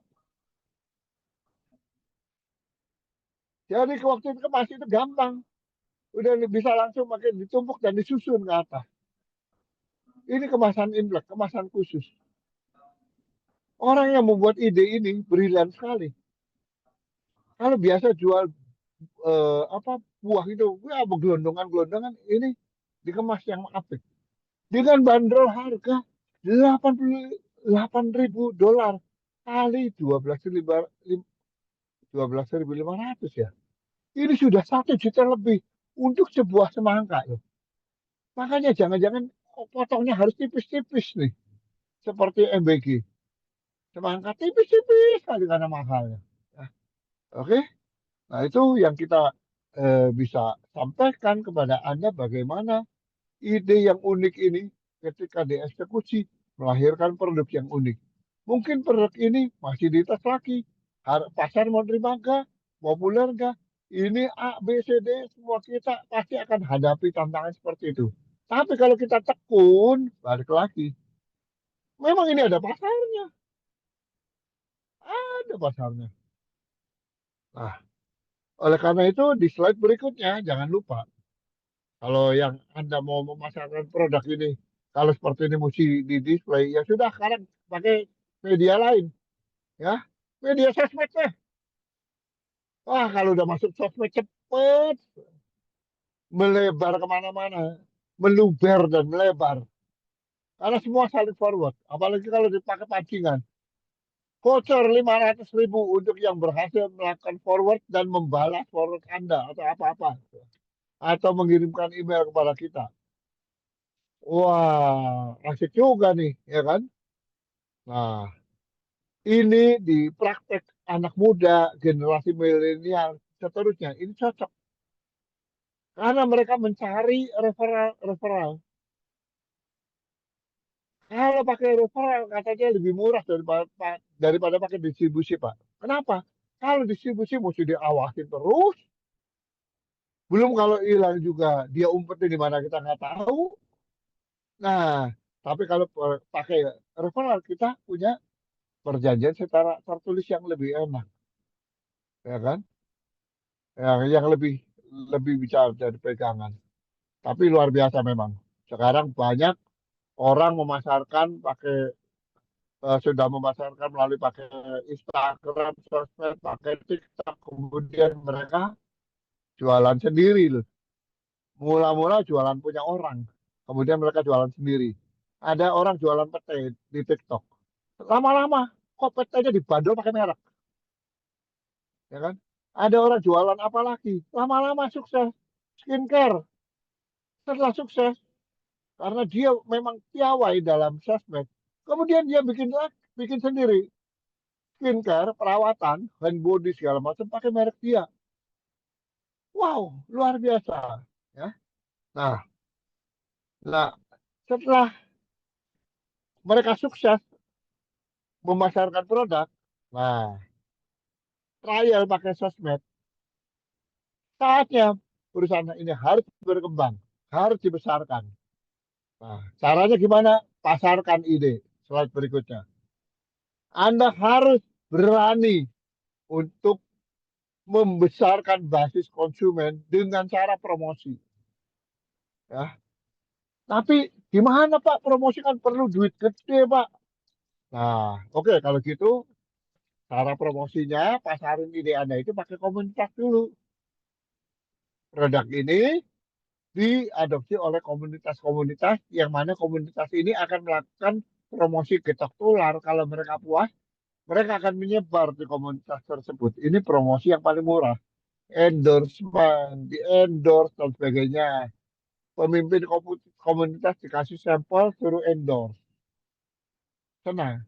Kalau ide Anda ini sudah berhasil, konsumennya sudah tambah banyak dan Anda harus membesarkan skala bisnis Anda, maka pasti nanti pada akhirnya Anda harus apa? Harus melakukan ekspansi produksi, penambahan kapasitas. Bukan hanya ekspansi pasar, tapi juga membesarkan kapasitas produksi Anda. Dan pada saat itulah muncul kebutuhan baru, yaitu modal. Maka Anda bisa memasarkan ide Anda kepada pemilik modal, yaitu pemilik kapital. Mungkin satu saat Anda juga bisa go public dan Anda tetap membutuhkan pemodal untuk bisa menjembatani membawa go public. Nah, inilah tantangan bagaimana kita bisa mewujudkan ide menjadi kenyataan melalui sebuah proses. Dan saya ingin memberikan beberapa slide penutup. Setelah Anda sukses mendapatkan modal dan membesarkan, maka Anda harus bergerak masif. Kopi Kenangan itulah salah satu contoh. Masif dan menambah gerai outlet sebanyak mungkin. Kemudian bersinergi dengan pabrikan lain, membuat Kopi Kenangan dalam botol. Kemudian bersinergi untuk kamu membangun distribusi. Ya, Kopi Kenangan. Apabila perlu, nanti akhirnya mereka akan membesarkan dan melebarkan sayap dengan cara waralaba atau lisensi atau kemitraan. Dan akhirnya go global, seperti Starbucks, seperti Body Shop, seperti Tim Horton, dan lain. Contoh yang saya akan berikan sebagai contoh terakhir di sini adalah es gentong. Es gentong. Es gentong ini dari mana? Dari Jakarta. Es dengan rasa kearifan lokal. Dari luar negeri masuk ke Indonesia, semua jenis es krim, es krim, es krim. Tapi es gentong sudah menandatangani kerjasama dengan Singapura. Dan akan diproduksi di Singapura. Dengan cara lisensi. Saya juga kemarin bertemu dengan ownernya 2 hari yang lalu. Bagaimana kamu bisa buka juga, tawarkan di Amerika. Karena rasanya pas ini buat orang Amerika. Tinggal Amerika ini mungkin low sugar, lebih dikurangi. Walaupun sudah memang manisnya pas, nggak berlebihan, tapi kurangin sedikit lagi. Diproduksi di Amerika. Gimana caranya? Cari partner lokal yang bersedia membeli lisensi merek dan formula. Produksi di sana dan kamu mendapatkan royalti. Nah, itulah cara bagaimana seorang entrepreneur bisa berani mengambil risiko, membesarkan usaha, kemudian dia juga membuat sebuah produk yang memang punya diferensiasi, keunikan untuk mendobrak pasar. Dan ketika dia ingin memperkuat pasar, produknya itu harus dikenal, ya kan? Harus punya merek. Kopi Kenangan punya merek supaya selalu diingat. Orang akan selalu aware, tahu mereknya. Gak heran kalau saya masuk mall, saya bertanya, ada Kopi Kenangan nggak? Dan ketika kita memang mau betul-betul membesarkan, bukan hanya pada saat awal membuat produk baru, tapi kemudian ketika kita ingin ekspansi membesarkan pasar, kita perlu melakukan riset secara seksama. Wah Pak, udah mulai waktu itu awal-awal juga kita riset.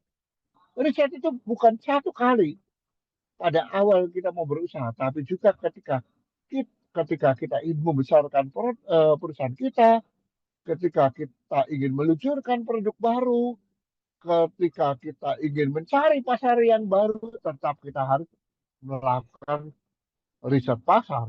Dan pada akhirnya kita punya tantangan untuk masuk pasar global yang lebih luas. Caranya tadi bisa dengan kemitraan, lisensi. Kita bisa juga dengan mencari agen. Dan kalau misalnya susah menembus pasar global, yang paling gampang paling mudah salah satunya, dan ini banyak dilakukan oleh pemain Indonesia itu adalah jadi tukang jahit, jadi penerima pesanan, private label, OEM. Ada beberapa pemain yang memang sengaja, khususnya di bidang kuliner, terima dulu OEM, pakai merek, nggak apa-apa merek kamu. Contoh perusahaan teh. Perusahaan teh kita boleh terima pakai merek kamu, nggak masalah. Kita layani ordernya. Dulu ada perusahaan wafer yang saya pegang tahun 2003 sampai 2002 sampai 2004. Waktu itu saya masih memiliki saham minoritas dan saya membuat strategi menerima wafer pakai merek mereka juga. Setelah penetrasi pasar berhasil, saya bilang, boleh dong merek saya ikutan nebeng.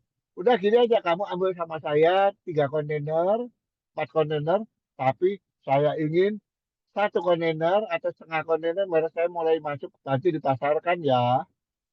Saya nggak ngambil pasarnya mereka. Ya. Dan ada satu lagi produk dari salah satu perusahaan saya di bidang emisi karbon. Tapi ini produk harus eh, memenuhi berbagai syarat di negara tujuan ekspor kita. Dan untuk memenuhi syarat tersebut susah kalau bukan pemain yang berada di negara tersebut. Solusi yang paling gampang, saya bilang, saya nggak usah pakai merek kita. Nanti dites bolak-balik. Pakai merek Anda aja. Anda yang nanti akan mengajukan perizinan di sana, tesnya dan sebagainya, sehingga kita akan lebih mudah memasuki pasar Anda. Silakan. Itu adalah shortcut, jalan singkat untuk bisa berkolaborasi masuk pasar global. Slide berikutnya adalah, ya, di slide berikutnya, mari kita lihat ya, bagaimana, jangan lupa bahwa kalau kita menjadi pengusaha, wirausaha, harus kreatif dalam bisnis dan pemasaran. Untuk bisa menarik perhatian, atraktif terhadap pasar, dongkrak penjualan melalui pelanggan yang satisfied. Jadi kita jangan hanya bisa bikin produk yang bagus, tapi pelayanannya juga bagus. Menarik pasar, supaya penjualan bisa terus meningkat dan pelanggan puas, menghasilkan profit yang berkelanjutan buat kita, sehingga kita bertumbuh, akan terus bertumbuh karena keuntungan yang berkelanjutan ini dari pelanggan-pelanggan yang puas dan akan selalu ngomong soal perusahaan kita, soal produk kita, soal merek kita. Sama seperti tadi, atas perdagangan di Vancouver mengatakan, Pak, ini pisang goreng Sultan ini enak sekali dan beda, Pak. Formula tepungnya beda, terus pisangnya beda. Anda pembuatnya. Enggak, Pak. Saya diceritain sama yang punya. Wah, itulah contohnya. Profit yang berkelanjutan dari pelanggan yang puas. Nah, terakhir, kita akan selalu menghadapi tantangan. Anda sebagai wirausahawan, Anda selalu menghadapi tantangan dan juga harus siap mengambil risiko. Dan ketika kita mengejar mimpi kita, selalu saja ada yang berbisik. Kamu pasti gagal, kamu pasti gagal. Ini tantangan buat Anda, apakah Anda siap untuk sukses atau lebih siap untuk gagal. Ya. Dan penutup dari saya, ada satu slide sebagai contoh juga apa yang kami lakukan. Di gambar sebelah kanan itu ada Ropi namanya, Robot Pintar Indonesia. Ropi ini adalah produk dari salah satu perusahaan saya, Sari Teknologi Global, boleh dicari ya itu. Dan ini adalah robot pertama di Indonesia, bahkan di ASEAN, mungkin juga jangan-jangan di Asia ya, yang bisa berkeliling di mall, bisa melakukan capture. Idenya waktu itu adalah robot ini harus keliling sendiri, otonom, kemudian dia bisa menjadi robot promosi produk-produk, kemudian ketika kita berdiri di depan dia akan ambil foto kita, gambar kita, meneliti, kemudian dia akan mendapatkan laporan. Tingginya 176, rambutnya hitam, posturnya agak kurus, agak thin, slim, kemudian begini warna kulitnya kian. Kemudian dia akan menyapa, Hai, Apakah apakah ada yang bisa saya bantu? Kalau buat promosi, dia akan menampilkan, apakah Anda tertarik produk ini? Robot Pintar Indonesia. Berangkat dari sebuah ide, dan kami, ahli robotnya, Pak Yohanes, dan saya, dan rekan-rekan tim, berusaha mengeksekusikan ide tersebut, yang kemudian kita kembangkan dari yang pertama kali, generasi pertama jeleknya nggak karuan, akhirnya kita pertajam, dan akhirnya menghasilkan produk seperti ini, dan juga akan kita kembangkan lebih lanjut. Kenapa bisa? Karena semuanya by the process of doing. Entrepreneur, wirausaha, tidak boleh mudah menyerah. Satu kali berjalan, lanjutkan sampai Anda tuntas dan berhasil. Jangan pernah berhenti di tengah jalan. Demikian 90 menit dari saya, materi from idea to execution. Semoga semuanya bisa menangkap dengan baik, dan materi sudah ada pada panitia, boleh di-download, boleh disimpan, dan pesan saya bukan hanya disimpan, tapi dikembangkan lebih lanjut, karena Anda adalah penerus-penerus generasi saya. Terima kasih. Baik, terima kasih Pak Yahya atas materi yang sangat luar biasa, sangat enlightening bagi para peserta Agripreneurs. Mari para peserta Agripreneurs kita berikan reaction untuk Pak Yahya, apresiasi untuk beliau. Baik, setelah ini adalah sesi tanya jawab. Kami persilahkan bagi rekan-rekan untuk bisa mengangkat pertanyaan secara langsung. Silahkan Amalia, bisa langsung open mic. Saya beri kesempatan, moderator. Iya, siap, Bapak. Saya berikan kesempatan mungkin 15 menit, karena saya harus bergegas kembali ke ruangan untuk membawakan seminar saya pasar global ke Korea, Malaysia, dan Jepang bersama atase perdagangan ini. Kementerian Perdagangan. Saya ditunggu juga di sana. Jadi Baik, Bapak. silakan Ya. 3 pertanyaan singkat, padat, jelas, langsung saya jawab. Tapi Anda boleh mengirimkan masih kurang puas, boleh bertanya nanti melalui WhatsApp, boleh ya. Saya bisa berikan nomor WhatsApp kalau misalnya Anda butuh. Saya kasih nomor WhatsApp, saya sebutkan di sini. 081 7028 6888, 081 7028 6888. Atau Anda bisa itu Instagram saya ya. Instagram saya Anda follow. Di situ banyak contoh-contoh produk juga yang saya bina, dan saya menjadi kolaborator. Anda bisa private message di sana. Silakan yang mau bertanya. Pertama saya lihat sudah ada yang mengacung namanya Amalia. Oke, silakan Amalia. Silakan. Singkat, padat, jelas, dan keras. Silakan Baik, Amalia. sebelumnya, baik, apakah suara saya terdengar? Terdengar jelas. Terdengar. Baik, terima kasih Pak Jaja atas materi yang telah dibawakan. Di sini saya Amalia izin bertanya. Untuk kami sebagai pemula, maksudnya baru merintis bisnis ataupun baru mau memulai bisnis, konteksnya lebih ke merintis bisnis sih Pak. Jadi misalkan kita kepikiran sesuatu ide gitu. Nah, kemudian tercetuslah ide bisnis baru di lain dari bisnis yang sedang kita jalankan. Apakah ketika kita kepikiran untuk membentuk ataupun merealisasikan ide bisnis baru itu merupakan langkah yang solutif gitu. Jadi kayak kita buka cabang lain gitu untuk kita kembangkan gitu. Untuk pemula, apakah hal seperti ini merupakan suatu permasalahan yang solutif atau lebih baik kita tekankan di bisnis kita sebelumnya?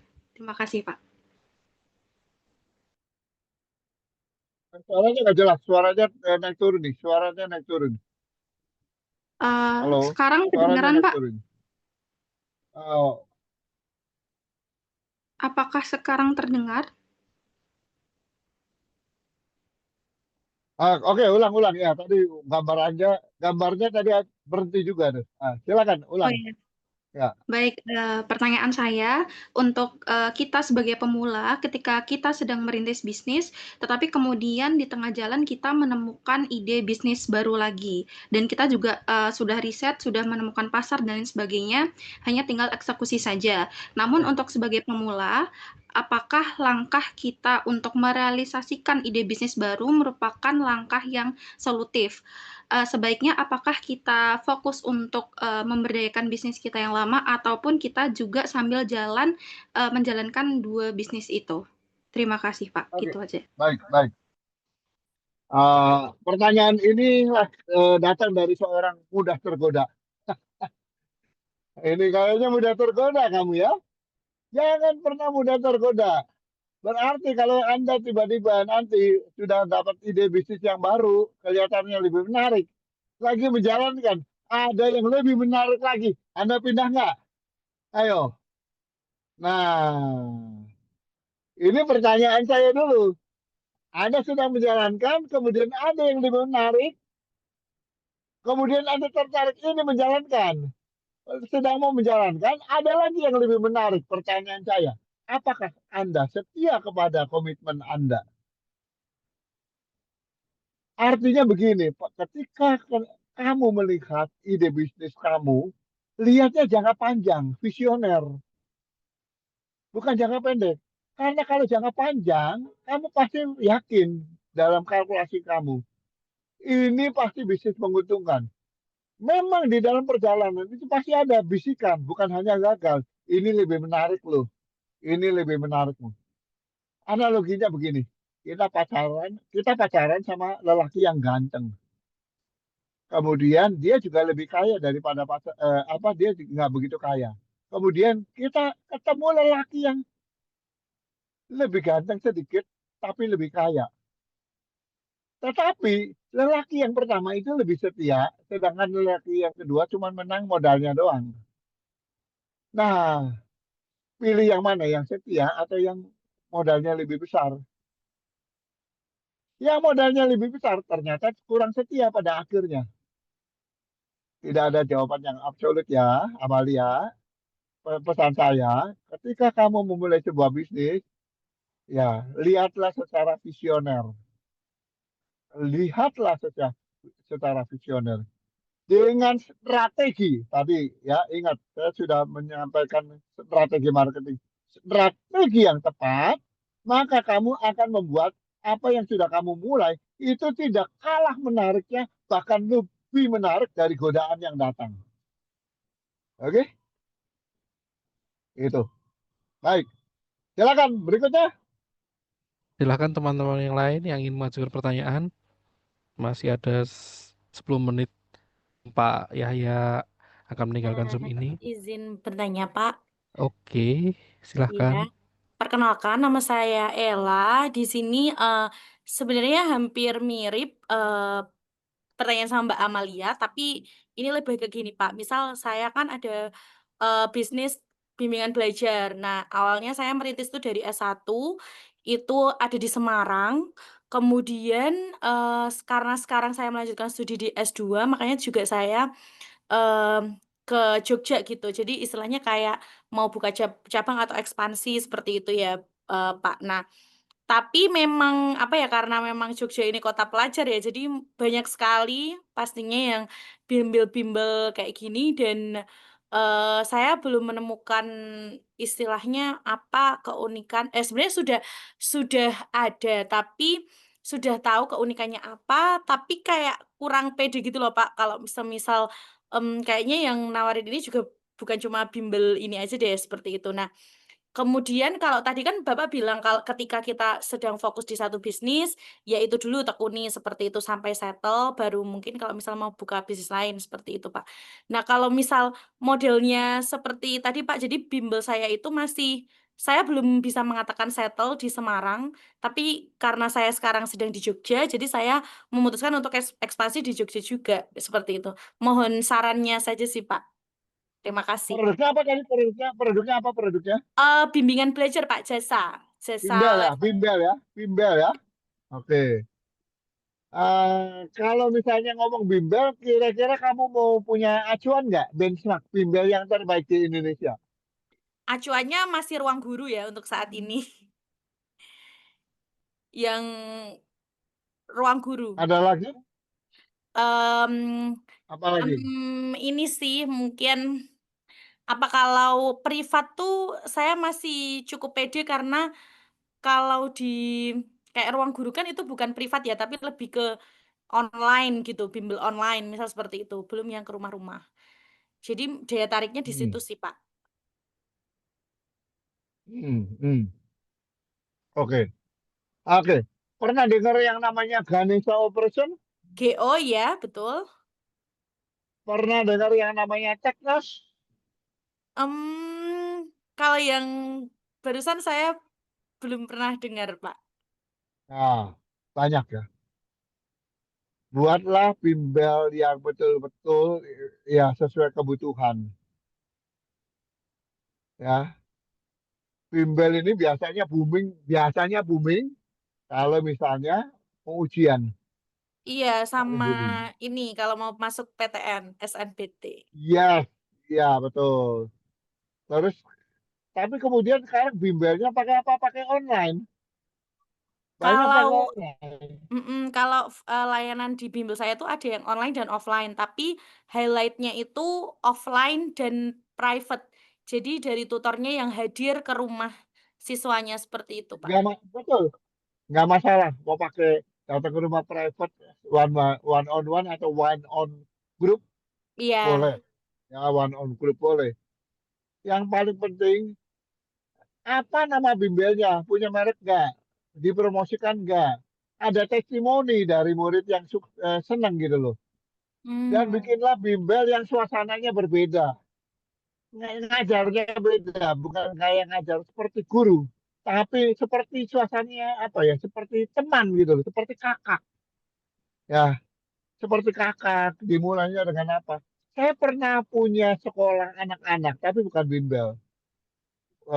Dan walaupun kita punya namanya after school class, after school itu pulang sekolah belajar, datang belajar ya kan. Tapi udah lama sekali tahun 90-an pertengahan dan cara belajarnya itu beda. Jadi nggak pakai harus ya keluarin satu grup 5 orang keluarin buku ini enggak, diajak main dulu segala macam karena mereka baru pulang sekolah capek diajak main dulu terus apa kita kasih apa ya karena kalau anak ini karena ceritanya anak-anak kita kasih masing-masing waktu 1-2 menit ceritain dong tadi di sekolah apa kamu pengalamannya apa ceritain semuanya ya. Nah itu membuat suasana itu berbeda kasih permainan diseling permainan. Nah akhirnya itu buat anak-anak tuh nggak mau belajar dan pengen belajar yang paling penting kan membuat produk itu disukai. Bimbel itu konsumennya bukan orang tua, tapi anak loh. Bukan orang tua, salah. Kalau anaknya nggak suka, orang tuanya juga bingung. Tapi begitu anaknya suka, lain ceritanya. Ya kan? Jadi yang harus diperhatikan itu anaknya. Nah, promosi memang pada orang tua, tapi yang diikat anaknya. Tapi begitu anaknya happy dengan bimbel kamu, maka dia akan cerita sama mamanya, orang tuanya, papahnya, bapaknya, ibunya. Dan orang tuanya akan cerita, anakku itu ikut bimbel ini loh. Itu enak loh, anakku senang di situ. Kamu nilai berapa? Dikasih bintang. Tempelin bintangnya, ya kan? Oh, kamu di sekolah dapat sekian. Tempelin bintangnya. Oh, mereka happy. That what we call as experiential. Ada satu pengalaman, ada experiential di mana anak itu merasa dihargai. Ketika belajarnya oke, mereka diapresiasi dan mereka akan termotivasi. Ya, oke? Itu Baik, jawaban Pak. saya. Terima kasih banyak, Pak, atas insight-nya. Ya, silakan. Terakhir, the last question. Silakan. Baik, silakan Zaki. Bisa langsung open mic. Baik, Pak Muhammad Yusakti, terima kasih Zaki. banyak atas Ya, kesempatan itu. Iya, Pak. Saya ya. ingin bertanya, Pak. Saya ingin bertanya mengenai pendapat Bapak sama apa yang perlu dikoreksi gitu, Pak. Jadi kan saya punya bisnis di bidang teknologi yang mana ada satu perusahaan besar, lalu ada anak-anakan dari perusahaan tersebut, jadi bentuk grup gitu, Pak. Jadi kayak kami itu membentuk satu anakan, memang kayak memproduksi produk itu saja yang disesuaikan dengan kami melihat target pasarnya terlebih dahulu. Itu misalkan ada target pasar baru lagi, maka kami membentuk membentuk produk baru lagi, yang mana itu di anakan perusahaan yang baru lagi gitu, Pak. Jadi kayak kalau misalkan udah nggak berlaku lagi, ya udah anakan tersebut gugur gitu. Sampai nanti ya bakal Anaknya berlanjut banyak dong. seperti Anaknya itu. banyak. Anaknya banyak dong. Ya saat ini tuh udah 5 lebih, Pak, dari satu induk perusahaan besar. PT besar, satu PT itu udah banyak anakannya. Oh, karena gini, banyak anak susah ngurusnya ya. Ya sebenarnya dikelola sama orang yang sama sih, Pak. Ya makanya, saya mau nanya, banyak anak susah ngurusnya nggak? Susah. Oke. Terus Oke, satu ya. sama lain, kenapa bikin perusahaan baru? Karena ini ada pasarnya, ada ide baru lagi, ada apa lagi Iya, pengembangannya kan? Betul toh? iya, Pak. Iya, Oh, saya tidak ingin memberikan komentar terlalu jauh, karena kalau saya secara basic banyak perusahaan itu sebenarnya untuk satu kategori yang sama itu memang repot. iya, Pak. Sebelum satu induknya itu kuat dulu. Ini induknya harus sangat kuat. Katakanlah holdingnya kuat. Ini boleh bikin anak perusahaan lagi, boleh untuk perusahaan. Apakah tujuannya hanya untuk sekedar mengembangkan satu produk baru atau untuk saling melengkapi satu sama lain? Artinya ini harus ada visi jangka panjang daripada grup perusahaan. Roadmap-nya, blueprint besarnya. Kalau sifatnya sifatnya responsif, artinya responsif begini. Oh, ini ada ide ini. Ada peluang, bikin PT ini. Oh, ini ada peluang, bikin PT ini. Nah, oh ini bisa tembak ini bikin PT ini. Lama-lama ini anaknya banyak. Dan di antara banyak anak ini ada anak yang tidak terurus. Kenapa? Karena anak ini sakit. Udah sakit nggak diurusin. Biarin mati nanti. Itu biasanya di Indonesia begitu. Membuat perusahaan sebanyak mungkin. Ya kan? Ikut tender, bikin perusahaan A, perusahaan B, perusahaan C. Kenapa buat ikut tender? Nah, Muhammad Syaki, saya juga punya perusahaan teknologi. Iya, Pak. Lebih ke startup Perusahaan sih, Pak. saya, Hah? Startup, Pak, ya, startup di bidang teknologi. Bukan startup lagi. Ya, itu salah satunya saya bikin robot. Saya ada Iya. drone. Saya mau melayani juga untuk manufaktur, bikin untuk pabrik juga. Iya, Pak. Karena sudah lama berdirinya. Tapi kita nggak punya pola bikin perusahaan banyak, enggak. Yang kita buat adalah divisi, divisi. Dan setiap divisi ada penanggung jawabnya. Itu jawaban saya. Semoga memuaskan, Jaki.